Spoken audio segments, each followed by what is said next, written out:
দেখবেন না যে বিড়াল এখানে দাঁড়িয়ে আছে, বিড়ালটা সরে যায়, কুকুরটা সরে যায়, একটা মুরগি সেও একটা গাড়ি দেখে, হোন্ডা দেখে, রিক্সা দেখে সরে যায়, ট্রাক দেখে সরে যায়, কেন সে বাঁচতে চায়। পৃথিবীতে কেউ মরতে চায় না। আমাদের যে বাড়িওয়ালা আছে শোয়েব মিয়া, হাজি শোয়েব মিয়া, তিনি অসুস্থ। সেদিন আমি গেলাম, আমাকে বললেন যে আমি একটা ইঞ্জেকশন দেই, এই ইঞ্জেকশনের দাম ৮৩,০০০ টাকা। একটা ইঞ্জেকশনের দাম ৮৩,০০০ টাকা। আমার সামনে ইঞ্জেকশনটা দিলেন, মাত্র ৫ সেকেন্ড সময় লাগলো ইঞ্জেকশনটা দিতে।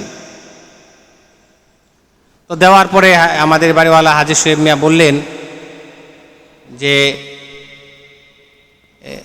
আমি এরকম ৫টা ইঞ্জেকশন নিয়ে আসছি, ৫টা ইঞ্জেকশন আমি দেব, লাখ টাকার উপরে, এক একটা ৮৩,০০০। তো এই কথা বলার পরে সে বলল যে সবাই বাঁচতে চায়, কেউ মরতে চায় না। আমি নিজে চিকিৎসার জন্য বিদেশে গেছিলাম, সে তার কথা বলল। তো সবাই বাঁচতে চায়, কেউ মরতে চায় না। আমি ইব্রাহিম যখন শুনবেন আপনারা আমি মারা গেছি, হয়তোবা আপনারা এখানে কেউ থাকবেন অথবা আপনাদের দেশে থাকবেন, খবর পাবেন, হয়তোবা খবর পাওয়ার পরে কমপক্ষে সূরা ইখলাস ৩বার পরে দোয়া করবেন তো ইনশাআল্লাহ। আপনারাও আপনাদের মধ্যে কেউ যদি মারা যায়, আমিও আপনাদের জন্য দোয়া করবো। আমি আপনাদেরকে বলে বোঝাতে পারবো না আমি কত কান্না করছি। গতকালকে আমার উস্তাদরা পর্যন্ত মনোজাতে আমার ওই কাকির জন্য কান্না করছি। কারণ এই কাকি আমাদেরকে এত মহব্বত করতো, আমাকে বলার মতন। আমাকে আমাদের ভিজা পিঠা আয়না খাওয়াইছে, আমাদের খাসির গোস্ত দেয়, খিচুড়ি খাওয়াইছে। শুধু খাবার না, আয়সা বাজান বলে ডাক দিত, আব্বা বলে ডাক দিত, আব্বা কেমন আছো, এমনি এই কথা এইভাবে বল, বাজান কেমন আছো, বাবা কেমন আছো, এইভাবে বল। আয়সা আমার মাথাটা হাতটা বুলাই দিত, খুব আদর করতো আমাকে। তার মাধ্যমে আমি এখানে অনেক ছাত্র ছাত্রী পাইছি, অন্তর থেকে আমাকে মহব্বত করত। কিন্তু তার জানাজায় আমি শরীক হতে পারি নাই। আমি জানি না আসলে সে মারা গেছে, আমি শুনছি গতকালকে। এর জন্য আমি আপনাদের কাছে আজকে একটা কথা রেখে গেলাম, আমিও মারা যাব, মারা গেলে আপনারা আমার জন্য দোয়া করবেন সূরা ইখলাস করে কমপক্ষে। আমার উস্তাদরা যখন শুনি উস্তাদরা মারা যায়, তখন তাদের জন্য কোরআন পড়ি, তাদের জন্য আলাদাভাবে ভিন্নভাবে নামাজ পড়ি। আত্মীয় স্বজনদের মধ্যে কেউ মারা গেলে তাদের জন্য দোয়া করি, ভিন্নভাবে নামাজ পড়ে তাদের জন্য দোয়া করি। আমাদের উস্তাদরা আমাদের কাছে এটা চায়, এটা অধিকার উস্তাদদের। আমি আপনাদের কাছে এই দরখাস্তটা করি, আমিও আপনারা দোয়া করে আল্লাহ আপনাদেরকে নেক হায়াত দান করেন, আপনাদের ছেলে মেয়েকে কবুল করেন। আপনারা পাক্কা নিয়াত রাখবেন আপনার ছেলে মেয়ে যেন হাফেজা হয়, আলেমা হয়। একটা পাক্কা নিয়ত রাখবেন, একবারে নিয়ত, খাঁটি নিয়ত রাখবেন। কেমন খাঁটি নিয়ত?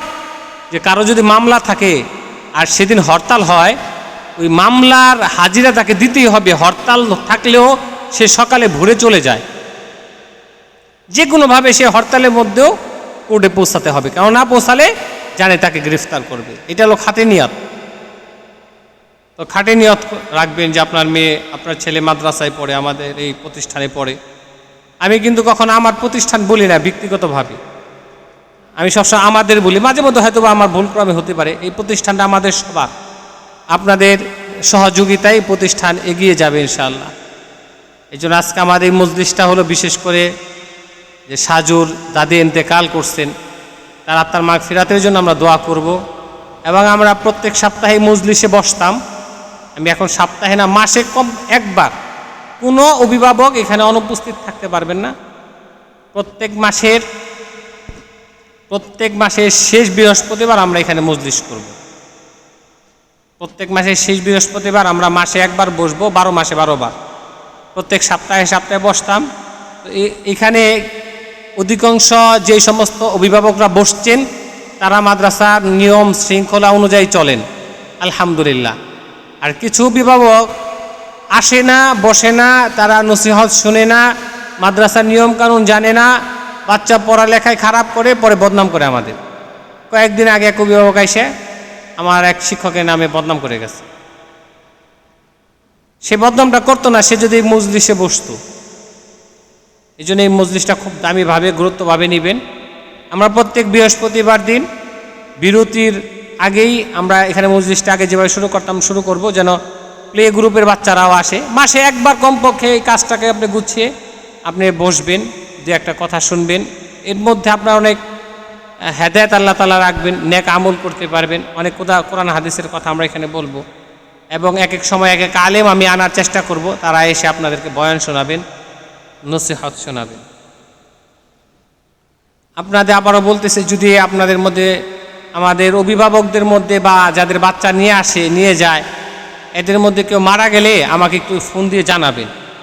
গ্রুপে দিলে অনেক সময় খেয়াল করি না বা জানি না, ফোন করে জানালেন যে সাজুর দাদির মারা গেছে, যদি জানতাম তাহলে আমি জানাজায় যেতাম। আমাদের এখানে এই রাফিয়া ইসমাইলের খালা মারা গেছেন, তিনি জানাইছেন, আপনারা দেখছেন যে আমরা এখানে দোয়া করছি, তার জন্য দোয়া করাইছি। তার বোন মারা গেছেন, ছোট একটা বাচ্চা, আমরা শিক্ষকরা বসে বললাম, দেখেন কত ছোট বাচ্চা রেখে মা মারা গেছে। আসলে এটা আল্লাহ তাআলা এখানে কোনো কুদরত রাখছেন, কোনো এখানে আল্লাহ তাআলা খায়ের রাখছেন। যাই হোক, আমি আর কথা আগে বাড়াবো না। আমার কথা এতটুকু যে আপনাদের ছেলে মেয়ে যেন আলেম হয়, এর জন্য আপনাদের একটু গুরুত্ব থাকতে হবে। আপনারাও 5 ওয়াক্ত নামাজ পড়বেন, আপনারাও খাস পর্দা করবেন, ওদেরকেও এখন থেকে পর্দার ভিতরে রাখার চেষ্টা করবেন। যারা ছেলে আছে তারা যেন স্কুল কলেজের ছেলেদের মতো চুল না কাটে, এই বিষয়টা খেয়াল রাখবেন। ওরা যেন প্যান্ট শার্ট না পরে, আপনাদের এখন খেয়াল রাখতে হবে। ওরা যেন নখ বড় না রাখে, এইদিকে আপনাদের খেয়াল রাখতে হবে। এইদিকে যদি আপনারা খেয়াল করেন, তাহলে আপনার ছেলে আলেম হইতে সহজ হবে। আমার মা কিন্তু এখন আমাকে শাসন করে, আপনারা আপনাদের বাচ্চাদেরকে শাসন করবেন, পিটাবেন না, দাগ যেন না পড়ে। একটা ঘটনা বলে আমি আমার আলোচনা শেষ করব। এর আগেও আমি হয়তো বা ঘটনা বলছি, মৃত্যুর বিষয়ে একটা ঘটনা।